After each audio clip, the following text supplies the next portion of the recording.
Tomorrow, government officials will head to Kololo airstrip to listen to President Museveni's State of the Nation address.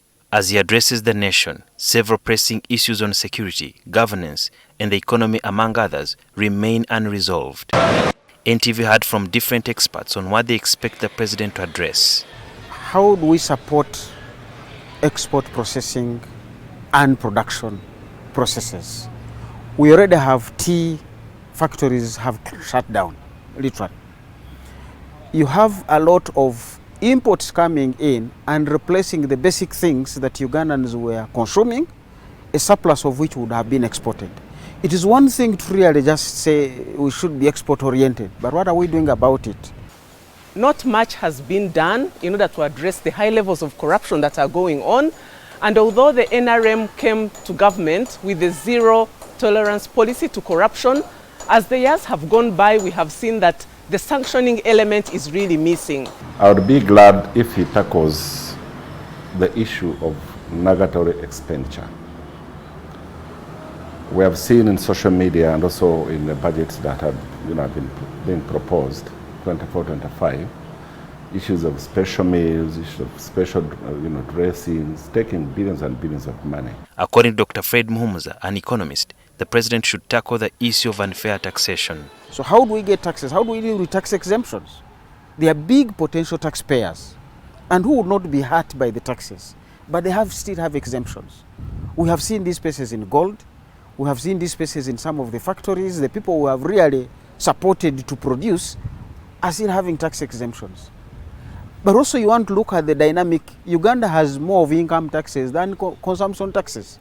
Parliament recently passed a budget of 72 trillion shillings for financial year 2024-2025, which has to be either financed through tax revenue collection or borrowing as the donor envelope shrinks. They feel that the issue of export and strategic marketing for the country is another area that the president should address. What is the country doing to put in place negotiation measures with those destinations where we are supposed to be exporting so that this can work? And the private to private business engagements, quite often we find government does is a show in Dubai, government goes.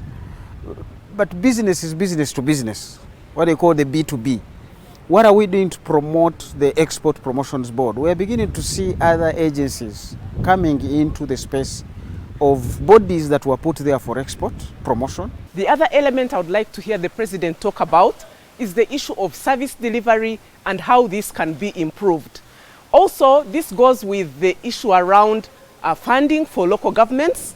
The local governments are closer to the people and therefore have a big mandate to ensure that services are delivered to the ordinary citizen. I'm interested in the full implementation of the parish development model. We all know the positive spillovers that the implementation of this model entails, and more about the 7 pillars that this model emphasizes. The analysts we've spoken to want the president to address the issue of the economy and the trajectory that he believes the government is taking to ensure that they salvage the situation, and also look at the tax regime which some traders believe is so draining and unfair. Also, the matter of corruption is one other element that the president needs to address heads on without only giving promises or giving realistic solutions to this vice that eats so much into the taxpayers' money. Sudhir Biarhanga, NTV.